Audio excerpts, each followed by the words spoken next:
Is under 25 rupee stock cheap and over 1000 rupee stock expensive?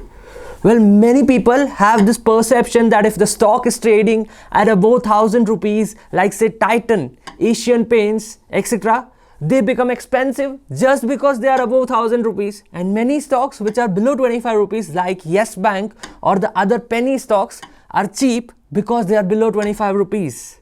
But that shouldn't be parameter of measuring the price of the company, because the price can be increased or decreased by giving bonus and splits.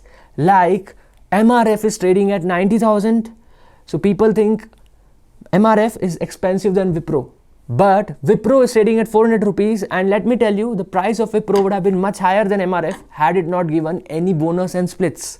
So the pricing of the share can be reduced by giving more bonus, more splits. This is done to increase the affordability of the shares, because not many people can afford to buy one share of MRF, as it is trading at around 90,000. So you cannot conclude that a stock is expensive or cheap just blindly on the basis of its price. You need to do the valuation of stock using many approaches, such as discounted cash flows or relative to earnings approach, and then you have price to earning ratio, price to book value, enterprise value to EBITDA, and sales to market value, etc. Thank you.